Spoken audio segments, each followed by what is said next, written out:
Saya perkenalkan diri, saya Komjen Pol Dr. Andes Dharma Pongrekun, asal saya dari Toraja. Apa yang ingin saya sampaikan adalah berhubungan dengan apa yang kita rasakan dimulai awal tahun ini sampai dengan sekarang, di mana situasi yang terjadi adalah penebaran ketakutan yang semua melanda kita dan keluarga kita, sehingga deklarasi Pantekosta menjadi tidak berarti kalau ketakutan itu masih ada pada kita. Ini yang saya mau ingatkan. Selama ketakutan menyertai hidup kita, maka deklarasi Pantekosta menjadi sia-sia. Karena kita harus menjadi saksi Kristus dimanapun kita berada, apalagi di ruangan ini. Di ruangan ini clear daripada segala kuasa iblis. Amin.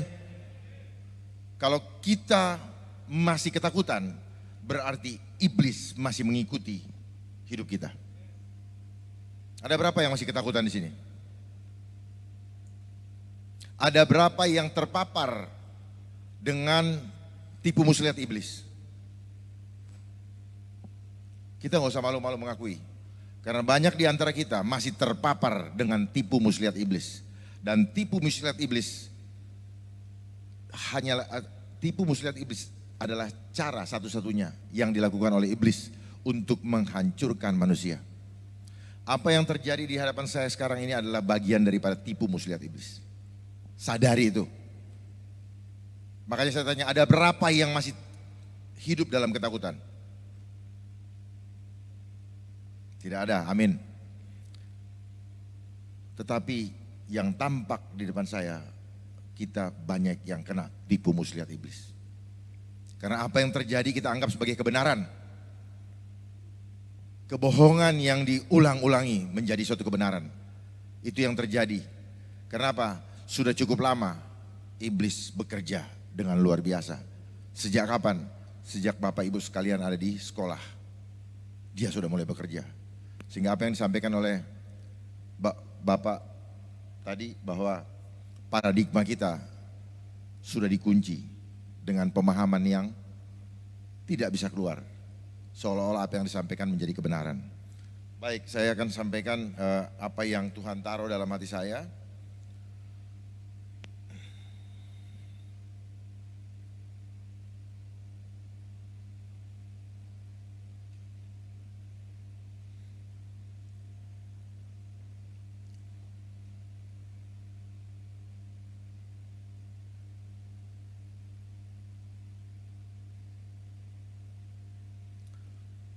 Jangan hidup dalam ketakutan.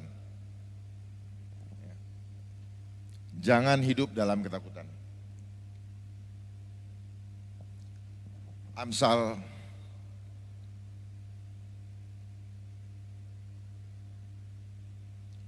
Amsal 3 ayat 25 sampai dengan 26. Mari kita baca sama-sama. Silakan baca, dilihat di layar. Janganlah takut. Mari kita baca sama-sama. Janganlah takut kepada kekejutan yang tiba-tiba. Itu yang sedang terjadi sekarang. Kekejutan yang tiba-tiba. Karena apa? Tahun baru kemarin kita tidak berpikir bahwa akan terjadi kekejutan seperti ini. Atau kepada kebinasaan orang fasik. Bila itu datang. Stop. Kepada kebinasaan orang fasik. Banyak yang binasa saat ini.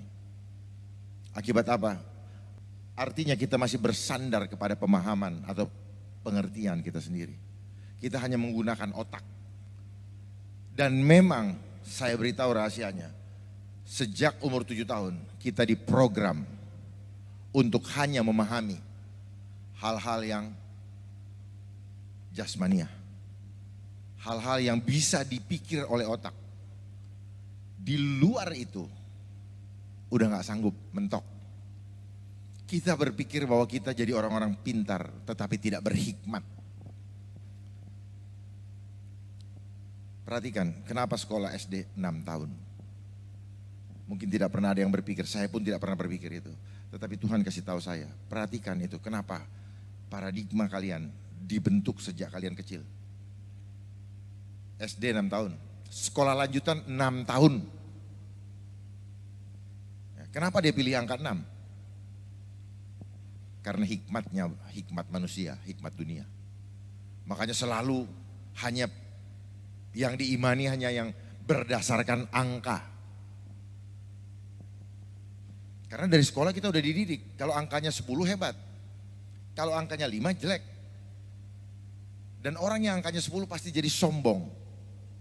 Hilang hikmatnya kalau kita sudah sombong. Kita rendah diri juga hilang hikmatnya. Kenapa kita hilang hikmat? Karena kita tidak paham bahwa Tuhan itu mulia. Tuhan Yesus itu mulia. Jadi seluruh ciptaannya itu mulia. Ketika kita tidak memahami kebenaran, maka kita digiring ke arah yang salah. Dan memang dunia ini tidak ingin kita selamat.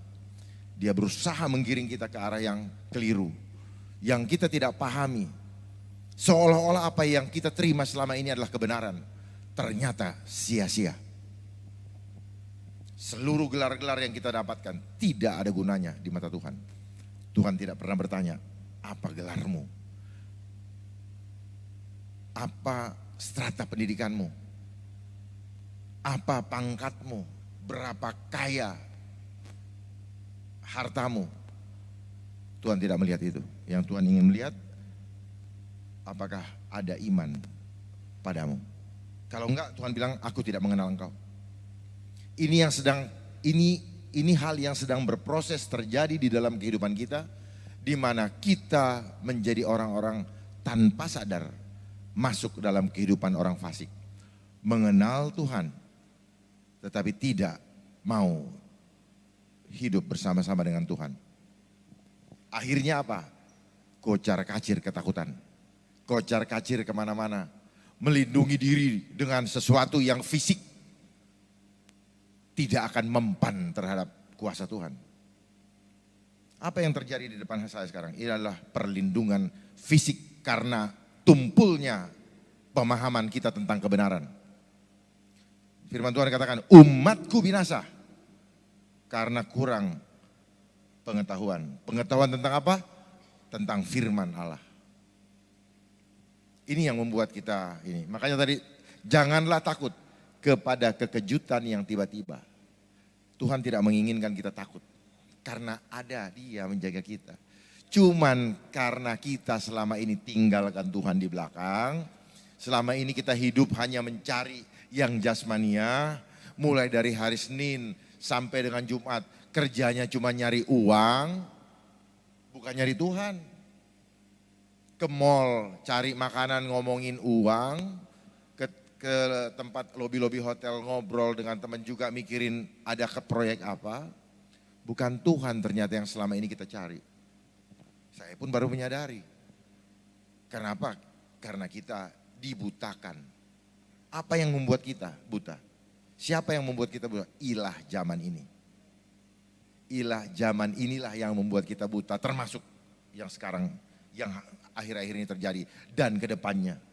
Hebat sekali ilah zaman ini membuat new normal. Ya. Itu tipuan semua. Saya harus sampaikan ini karena ini kebenaran. Jangan pikir itu kebenaran. Ini tipu muslihat iblis. Makanya di dalam Efesus 6 ayat 12 apa? Dan perjuangan kita bukan melawan darah dan daging, tetapi melawan pemerintah-pemerintah, penguasa-penguasa, penghulu-penghulu, dan roh-roh jahat di udara. Yang dimaksud pemerintah-pemerintah ini adalah apa? Di dalam atmosfer di udara, iblis itu punya teritorial. Misalnya lahan parkir dikuasai oleh ini, tiba-tiba datang yang lebih kuat lagi. Nah, ini ambil alih. Nah, ketika kita tidak bersandar kepada Tuhan, maka Dia yang akan ambil alih otoritas itu. Melalui apa? Melalui manusia-manusia yang hidup. Melalui sistem. Sadar tidak sadar, kelihatannya mereka mengasihi, melindungi kita, padahal tidak. Sesuatu yang tidak dari Tuhan, sebenarnya nurani kita tahu. Sel-sel tubuh kita tahu. Kecerdasan sel kita tahu bahwa ini bukan dari Tuhan. Karena dari Tuhan tidak pernah memberikan roh ketakutan. Amin. Jadi kalau ada yang menakut-takuti, saya pastikan bukan dari Tuhan. Pasti. Yakin itu. Jangan mau ditipu muslihat. Itu pasti bukan dari Tuhan. Karena Tuhan selalu melindungi kita. Memberikan damai sejahtera. Tetapi si pencuri datang untuk mencuri, membunuh, dan membinasakan. Apa yang dicuri dari kita? Damai sejahtera. Itu yang hilang dari hidup kita saat ini. Dan akhirnya kita dibunuh karena kebodohan kita. Hilang damai sejahtera, kita dibunuh dan matinya sia-sia. Binasa. Masuk. Gak dapat apa-apa. Udah penakut hidupnya. Gak dapat apa, mati, percuma. Dan akhirnya binasa. Itu yang akan terjadi. Sekali lagi, ini adalah kesempatan di mana Tuhan memberi waktu kepada kita untuk memilih apakah kita akan memilih Dia menjadi atasan kita selama-lamanya, menjadi pimpinan kita selama-lamanya, atau kita memilih dunia sebagai pemimpin kita. Saat ini kesempatan kita sedang di try out, sedang dilatih untuk memilih. Karena selama ini kita sudah kita sudah melenceng jauh memilih dunia sebagai komandan hidup kita. Makanya Tuhan tidak ingin ada dua, mamon atau Tuhan. Sikap kita terhadap uang itu menentukan hubungan kita dengan Tuhan. Sistem apa yang bertahta di dalam hati kita itu akan menentukan sistem kehidupan kita. Pasti itu. Kita sekarang banyak hidup dalam ketakutan. Dan yang menyebarkan ketakutan juga luar biasa. Dia gunakan semua media mainstream, termasuk yang ada di tangan Bapak Ibu sekalian yang tidak pernah lepas. Walaupun ke toilet, pasti dibawa. Itu adalah alat, ya, saya beritahu rahasianya. Itu adalah alat yang dipersiapkan oleh mereka 10 tahun yang lalu. Yang kita anggap bisa membuat kita menjadi smart. Padahal kita menjadi all on. Yang smart, dia yang smart. Dia alat ini kita beli pakai uang setengah mati, kita kerja beli untuk gaya, untuk gagah supaya dibilang tidak ketinggalan zaman. Tetapi ternyata alat ini dipakai untuk mengendalikan kita. Jadi iblis sudah lebih dahulu melaksanakan amanat agungnya. Kita satu jiwa aja kita gak pernah bawa kepada Tuhan. Sadari itu. Makanya tadi saya bilang, deklarasi Pantekosta, poin terakhir kelima, melaksanakan amanat agung, menjadi tidak akan bisa dilaksanakan kalau kita hidup menyelamatkan diri kita masing-masing. Karena Yesus mengorbankan jiwanya untuk menyelamatkan kita. Gak pakai apa-apa, dia serahkan. Dia gak ngumpet di rumah. Bagaimana ceritanya kalau kita ngumpet di rumah dengan alasan apa nih, berhikmat lah, apalah. Berhikmat boleh, tapi keluar selamatkan jiwa-jiwa yang lain. Berikan keberanian karena penyertaan Tuhan sempurna dalam hidup kita. Kalau sudah ada kata amin, keluar dari ketakutan itu. Jangan cuma mulutnya aja, karena pujilah Tuhan dengan segenap jiwamu dan dengan segenap akal budimu. Jadi enggak separuh-separuh. All the way. Semuanya kita persembahkan untuk Tuhan. Dalam sikap hidup kita. Dalam keseharian kita. Supaya menjadi saksi. Ya. Karena saya ingatkan, ketakutan itu menular. Saya melihat di atmosfer di atas, begitu dahsyatnya permainan spiritual. Yang membuat orang-orang semua seperti dihipnotis. Susah untuk menerima kebenaran. Ketakutan yang menguasai. Kalau forward senangnya yang nakutin. Padahal faktanya belum tentu benar. Dibaca juga enggak. Dan ingat, kita sengaja digiring untuk banyak menggunakan teknologi yang tersebut. Dia menjangkau kita dengan 2-3 pulau, sekali dayung 2-3 pulau terlampaui. Apa yang dia lampaui ini? Satu, dia dapat data kita. Persiapan dia simpan untuk dipasang di chip nanti. Foto kita segala macam. Yang kedua, dia isep semua uang kita dengan pulsa. Oh, kita kan senang, selamat pagi, selamat hari Minggu, selamat beribadah. Tahu nggak berapa uang yang disedot sama dia? Yang dikirimin disedot juga. Ada artinya nggak itu yang dikirim? Nggak ada artinya. Hanya pamer bahwa ada perhatian, tetapi tidak memberikan kekuatan apa-apa. Saya dikirimin ratusan tuh nggak pernah saya baca. Pusing jadinya. Selamat pagi, semua kata-katanya bagus, tapi dalam kehidupannya tidak mencerminkan apa yang dikirim. Gitu. Gak ada gunanya. Kita dipancing untuk begitu supaya apa? Duit kita disedot terus. Bapak kirim ke saya kirim ke orang. Muter itu. Inilah cara mereka. Lalu apa yang terjadi? Kesehatan kita rusak dengan gelombang yang ada di situ. Kesehatan kita, itu mau diambil, mau dihancurkan. Orang kalau udah gak sehat, udah males baca Alkitab. Orang kalau udah gak sehat, makanya ini, selama masih ada kesempatan, selama masih kuat, segera mendekat kepada Tuhan dan menyenangkan Tuhan dalam hidup. Kalau orang udah lemes, udah malas.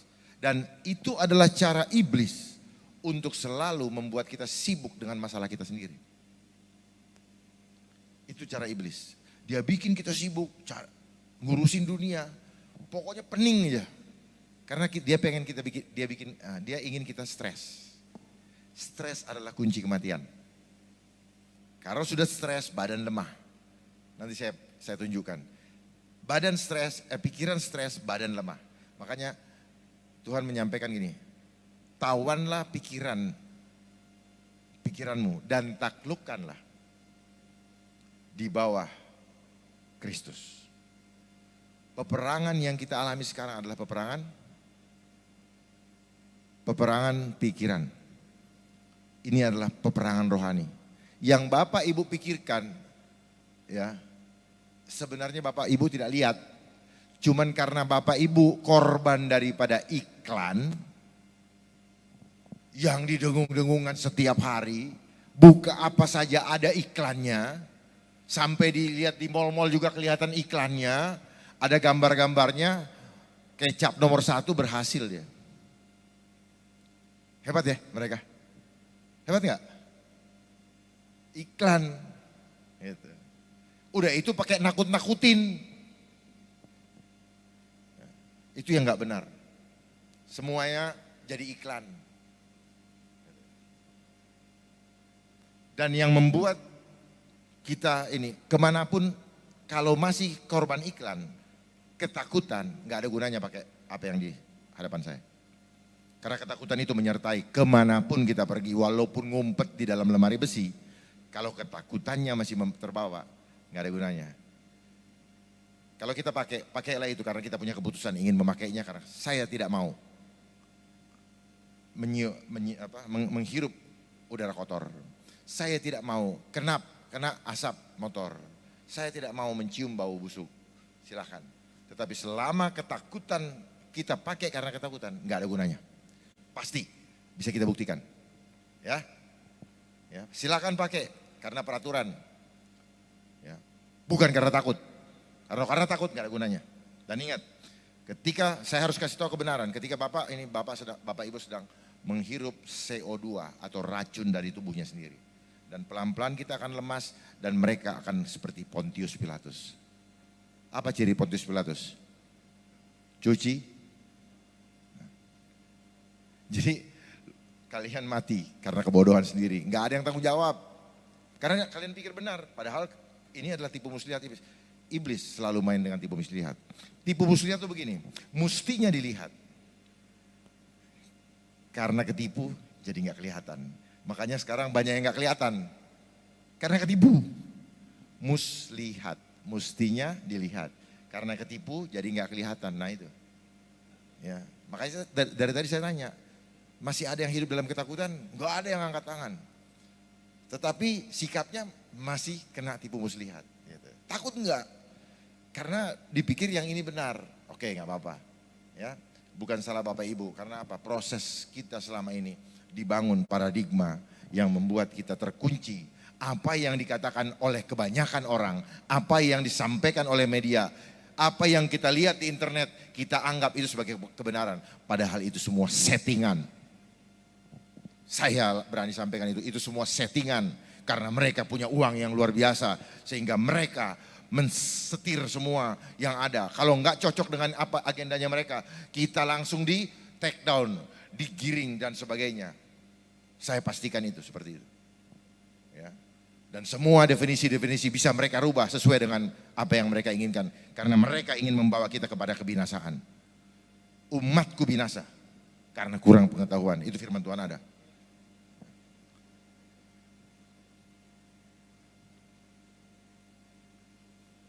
Ya, karena yang kutakutkan, Ayub 3 ayat 25. Karena yang kutakutkan, itulah yang menimpa aku. Lihat sekarang, begitu banyak orang-orang yang menggunakan ini tetapi bergelimpangan. Bukan karena alatnya yang hebat. Karena ketakutannya ke bawah-bawah kemana aja. Sudah diisolasi, mati juga. Ya. Orang berpikir begini, lebih baik saya di penjara. Penjara enak, masih ada temennya. Isolasi, dibesuk aja enggak. Dibesuk aja enggak, kenapa? Ya iyalah kalau orang masuk ke ruangan sendiri sama dengan laki-laki kalau ke jalan sendiri keluar kota masuk ke dalam hotel. Ada yang enggak berani, ada yang seneng. Ada yang mulai menghayal dengan keadaan itu. Enaknya ngapain ya kalau sendiri? Nah orang kalau sendiri di tempat yang kalau enggak sembuh mati. Karena apa? Sebelum dia masuk di isolasi, ketakutan sudah tergambar di kepalanya. Lewat apa? Lewat apa? Iklan. Mana ada pikiran kalau nggak ada iklannya? Coba kalau saya masukkan itu semua gambar Tuhan Yesus apa, terus buat mujizat, terus saja tanya sama yang punya media, kenapa lu nggak kasih masuk gambar-gambar Tuhan Yesus? Aman dunia ini. Amin.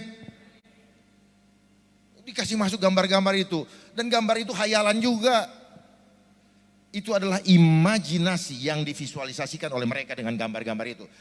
100 nanometer. Tidak bisa kita lihat dengan mata warnanya. Tapi dia bisa bikin warna merah. Supaya apa? Serem. Kasih tahu sama mereka. Anak-anak Tuhan tidak mempan dengan propagandamu. Amin. Deklarasikan, anak-anak Tuhan tidak mempan terhadap propaganda iblis. Enggak mempan. Saya selalu katakan itu. Apapun lu mau bawa, peti, 1000 peti, enggak ada masalah. 1000 rebah di sebelah kiriku, 10.000 rebah di sebelah kananku. Aku tetap berdiri tegak karena Tuhan Yesus memegang aku dengan tangan kanannya. Amin. Saksi Kristus harus begitu. Jangan saling menakut-nakuti karena ketakutan itu menular. Keberanian juga menular. Waktunya sudah dekat. Ngapain takut? Ya. Matiku, hidup adalah Kristus. Mati adalah. Nah, masalahnya karena kita hidup bergaul dengan orang fasik selama ini. Apa yang terjadi? Yang terjadi adalah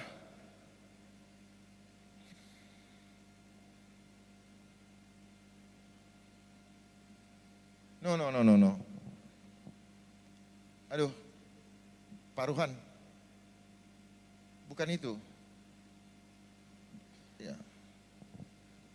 Matius 11 ayat 39. Barang siapa mempertahankan nyawanya, ia akan kehilangan nyawanya. Jadi sekarang ini semua seluruh dunia sedang mempertahankan nyawanya, betul? Wah, dengan segala macam apa jadi beli? Kasih kalung lah, kasih rumput lah, kayu putih lah, jahe lah.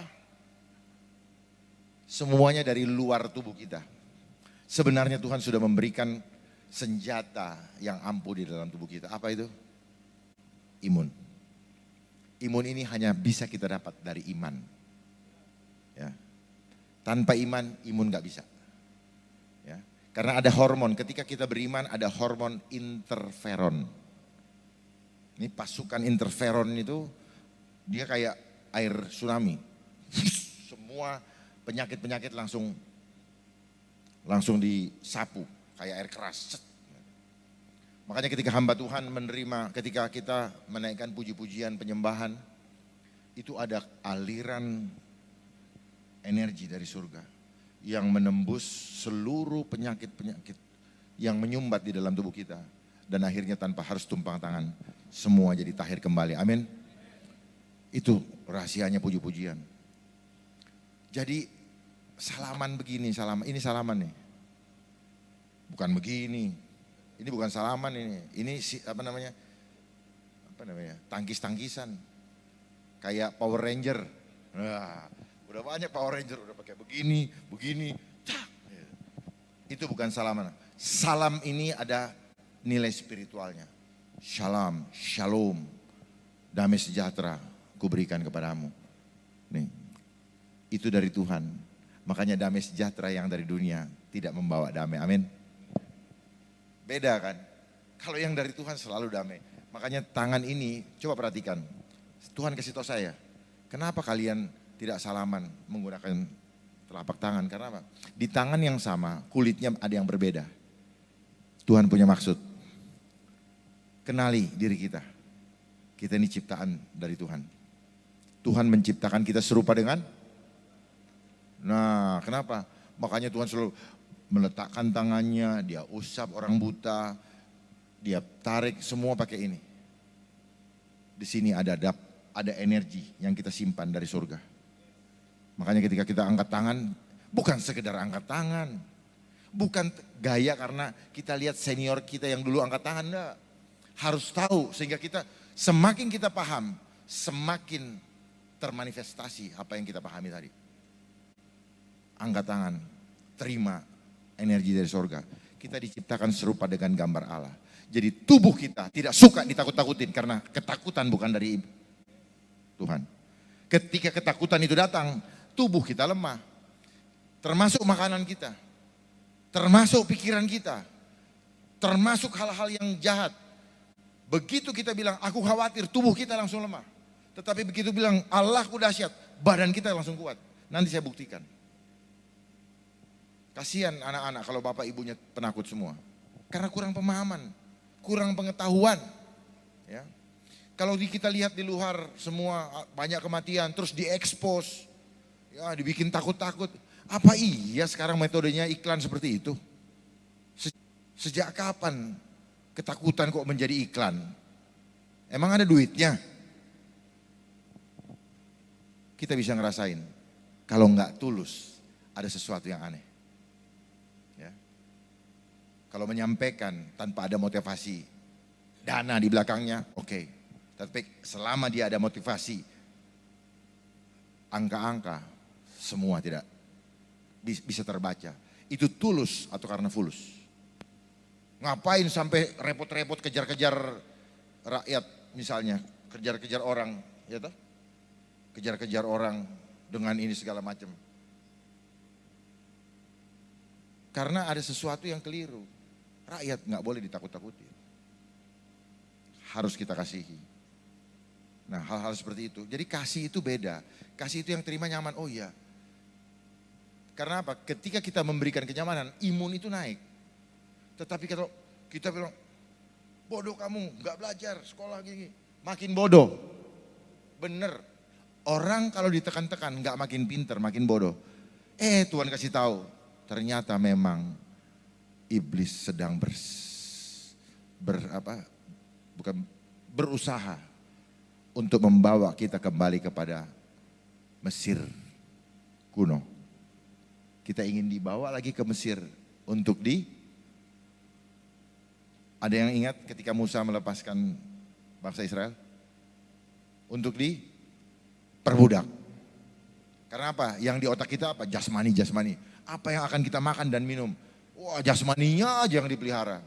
takut mati. Makanya dibilang ini, barang siapa mempertahankan nyawanya, kalau Bapak Ibu mempertahankan nyawanya bukan mempertahankan Tuhan, ia akan kehilangan nyawanya. Dan barang siapa kehilangan nyawanya karena aku.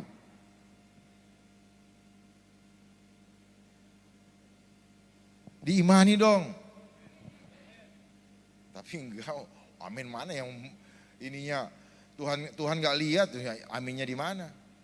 Sama seperti gini, kalau kita berdoa jangan cuma diam dalam hati. Powernya ternyata kalah. Kalau kita bilang, Tuhanku dahsyat. Mazmur 123 ini 23 ayat 1. Tuhan adalah gembalaku, takkan kekurangan aku. Dan sebagainya, terus sampaikan bertalu-talu. Beda loh.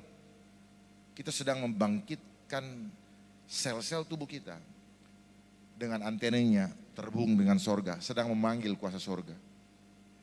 Bener, nanti saya buktikan. Amin, selnya amin gak? Sel itu jiwa kita amin gak? Amin, jiwanya, aduh tapi gimana ya, besok begini-begini. Betul, Matius 6 ayat 33. Carilah dahulu kerjaan Allah dan kebenarannya, maka semuanya akan ditambahkan kepadamu. Amin. Amin, laksanakan itu. Jangan amin, tapi gimana saya besok mau makan ya? Gak usah pusing. Mulai saat ini saya mau himbau kepada kita. Gak usah pusing. Tuhan bisa membuat kita kenyang tanpa kita pakai makan apa-apa. Percaya? Kenapa? Ada firman Tuhan mengatakan, manusia hidup bukan dari roti dan daging. Imani itu. Benar-benar. Saya imani itu, kalau misalnya saya nggak dapat makanan jasmani, saya percaya kalau Tuhan mau bikin masih ada tugas buat saya akan tetap dipelihara tanpa harus saya makan. Dia yang bikin kok saya. Ya, ini kan cuma mindset kita aja yang selama ini bahwa kita harus makan 3 kali sehari. Ya, kalau terlambat masuk angin, akhirnya sel kita terlatih bahwa harus 3 kali sehari. Padahal puasa itu bagus. 1 kali sehari cukup. Gitu. Ternyata begini, ini adalah konsep iblis. Termasuk 4 sehat 5 sempurna. Konsepnya dia. Jadi kita diputar balik nih. Apa yang selama ini kita pedomani, ternyata itu justru membuat kita banyak penyakit. Termasuk kenapa banyak otis. Termasuk kenapa banyak yang steroid. Termasuk dan lain-lain. Mereka punya permainan. Ada makanan-makanan yang kita makan, yang makanan sudah disuntik-suntik, kita makan hanya nyari enak. Ya, nyari ini padahal apa? Kalau sudah masuk ke dalam, apa aja kita makan, kenyang juga kok. Jadi kita punya hawa nafsu di korek-korek terus sama dia. Enak nih. Makanan-makanan yang tidak alami, bukan dari alam. Kalaupun itu binatang diproses dengan suntikan, dikasih kimiawi, dia cepat besar, itu akan menghancurkan sel-sel tubuh kita. Itu yang membuat kita mudah drop, mudah terpapar, mudah kabur, mudah penakut, mudah KO. Di masa pandemi ini, kalau bisa, hindari daging. Karena daging tidak bagus buat sel-sel tubuh kita. Makanan kita ada di dalam Kejadian 1 ayat 29. Tumbuh-tumbuhan, sayur-sayuran, ya istilahnya orang sekarang vegan lah. Itu supaya apa? Supaya kita tetap dalam keadaan prima. Karena ada ketakutan yang sedang disebarkan ketika stres, cepat drop. Hindari makan obat-obatan yang kimiawi, itu tidak bagus karena itu hanya industri. Ya, itu adalah industri yang membuat kita harus selalu balik lagi dan merusak ginjal kita. Merusak liver kita. Semuanya yang sifatnya industri itu hanya ya. Maaf kalau saya harus menyampaikan apa adanya supaya paham. Ya. Saya tidak mau menindakbawahkan, waktunya sudah dekat. Ya, buat apa lagi saya tidak ingin menyenangkan telinga. Tetapi saya menyampaikan ini apa adanya. Tuhan kasih tahu begitu banyak rahasia-rahasia yang selama ini membuat saya juga tidak mengerti. Kita semua korban. Tetapi ketika kita mulai diberitahu sesuatu oleh Tuhan, mulai sampaikan kepada yang lain. Untuk apa? Untuk menjala jiwa-jiwa. Jangan iblis lebih dahulu menjala jiwa-jiwa. Iblis sudah bergerak begitu rupa dengan menggunakan alat komunikasi yang ada di tangan kita. Menjala seluruh dunia. Makanya seluruh dunia terpapar. Dan setiap orang, tapi kan di negara lain juga begitu, bukan cuma Indonesia. Tapi iya, karena dia ingin mengendalikan seluruh dunia di bawah pemerintahannya dia. Dia ingin mengendalikan seluruhnya. Kita hanya jadi robot hidup yang disuruh ke sana kemari, tetapi tidak lagi mengenal siapa pencipta kita. Makanya hati-hati, karena Tuhan itu pencemburu. Kita hidup dari Tuhan, kita tidak persembahkan hidup kita buat Tuhan. Mampus, yakinlah, ya, jangan dianggap gampang masuk kerajaan surga. Ya, sangat sulit. Waktu kita dulu taman kanak-kanak, sekolah minggu, di dalam dunia ada 2 jalan, lebar dan sempit, mana kau pilih? Ya jalan tol, banyakan yang milih jalan tol. Jalan sempit tidak bisa kita lewati kalau tanpa pimpinan Tuhan. Pasti itu. Tanpa pimpinan Tuhan, hanya hikmat dari Tuhan yang memampukan kita mengambil jalan yang tepat. Mana yang akan kita pilih? Tanpa hikmat Tuhan kita akan tersesat. Klik. Nah, orang fasik menurut Kamus Besar Bahasa Indonesia adalah orang-orang yang percaya Tuhan, tetapi tidak mengamalkan perintahnya, bahkan berbuat dosa. Adakah definisi tadi kita atau tidak? Siapapun, mari kita sama-sama mengoreksi diri supaya kita jangan menjadi bagian orang fasik. Karena apa? Bagian orang fasik tidak ada dalam kerajaan surga.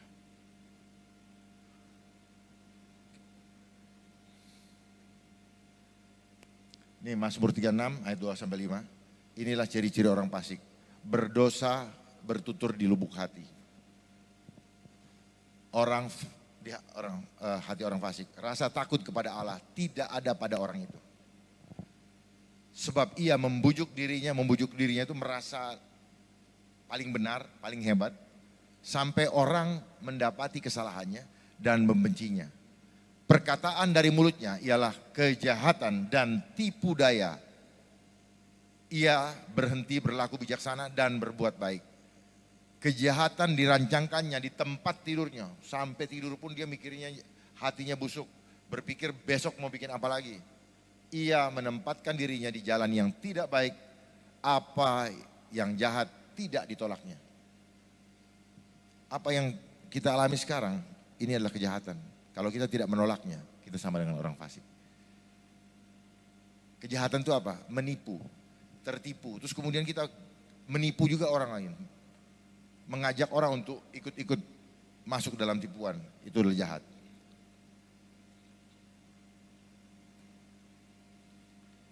Dua Timotius 1 ayat 7, sebab Allah memberikan kepada kita bukan roh ketakutan, melainkan roh yang membangkitkan kekuatan, kasih dan ketertiban. Ini yang harusnya kita ambil sebagai orang Kristen, sebagai anak-anak Tuhan. Kenapa? Karena keselamatan.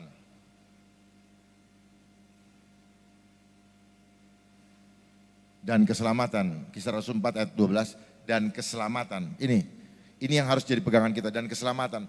Jangan kita mencari keselamatan dunia. Keselamatan dunia, ini yang saya sebut dengan protokolnya Tuhan. Yang kita dengar selama ini itu bukan protokol dari Tuhan. Makanya masih banyak orang sudah ngikutin protokolnya tapi masih apa? Apa? Masih gelisah, masih ketakutan, masih tidak yakin padahal sudah dikasih tahu. Tetapi kalau yang ini, wow, pasti mantap. Dan keselamatan tidak ada di dalam siapapun juga, termasuk yang membuat protokol dunia ini. Enggak ada. Amin. Pegang itu. Jangan kita goyang. Hanya karena geder-geder gitu loh. Karena kalau dioyak-oyak ini, nggak usah goyang, pegang saja ini. Sebab di bawah kolong langit ini tidak ada nama lain yang diberikan kepadanya, diberikan kuasa oleh kita dapat diselamatkan. Jadi nggak usah pusing dengan semuanya, pegang saja itu. Karena kita sekarang ada di fase akhir daripada akhir zaman, penggenapan Wahyu 13 ayat 15 sampai 18 sedang berproses. Bapak Ibu sekalian nanti akan dipaksa untuk dipasang chip. Karena pemasangan chip di Wahyu 19 ayat 20 itu sama dengan kita menggunakan tandanya. Dan nanti kita akan digiring bersama-sama masuk ke dalam lautan api. Silakan nanti dibaca. Wahyu 19 ayat 20. Itu ada di situ. Bahkan yang sedang mengendalikan sekarang pun ada di dalam Wahyu. Wahyu 17 ayat 20. Mereka yang sedang mengendalikan kita sekarang ada di situ. Ya. Cuma di situ dibilang kota besar yang memerintah raja-raja. Di ayat satunya dikasih lihat juga di situ ayatnya. Patung wanita yang berada di sekitar air. Ingat yang begini? Ada patung wanita yang di kota yang besar. Nah itu. Jadi dunia sedang digiring masuk ke sana. Tetapi jangan khawatir, keselamatan kita bukan tergantung kepada hidup kita di dunia, tapi tergantung kepada Tuhan Yesus. Kenapa? Karena akulah jalan keselamatan dan hidup. Tidak ada seorang pun melihat Bapa kalau tidak melalui aku. Jadi nggak usah pusing, tetaplah bertahan kepada itu semua. Saya mau kasih tahu rahasianya. Apa yang terjadi saat ini adalah proses yang dilakukan oleh sesuatu kekuatan yang ingin mengendalikan seluruh dunia. Makanya disebut era globalisasi. Globalisasi itu adalah era di mana seluruh sistem disatukan. Disatukan. Senang tidak senang mau dipaksa, pokoknya harus terima. Dan tujuan akhirnya untuk merekayasa, menyukan kita, menew normalkan kita. Ya. Kehidupan kita di new normalkan. Saya waktu tahun lalu buat buku, namanya rekayasa dalam kehidupan, rekayasa kehidupan. Jadi hidup kita yang normal direkayasa menjadi tidak normal, tetapi dengan bahasa manipulasi seolah-olah itulah normal yang baru atau paradigma baru. Padahal sebenarnya tidak demikian. Karena tujuan akhirnya adalah supaya kita termanipulasi dengan gaya yang baru, dengan paradigma baru, terus kemudian kita akan menjadi suatu kebiasaan, mengulang-ulanginya. Apa yang terjadi sekarang sudah mulai terbiasa bukan? Dengan hal yang baru, tetapi Tuhan tidak suka itu. Kenapa Tuhan tidak suka? Tuhan ada di dalam diri kita masing-masing. Tubuhmu adalah bait Allah. Ketika kita menjalankan apa yang Tuhan tidak suka, tubuhmu akan hancur. Saya nanti buktikan. Saya tidak mau ngomong, saya bisa buktikan. Bapak Ibu sekalian saling melihat dan saling menghancurkan. Ya. Saya bisa buktikan itu. Ini yang saya tidak ingin bapak-bapak mati dalam kebodohan. Tapi kalau pilihannya seperti itu, silakan.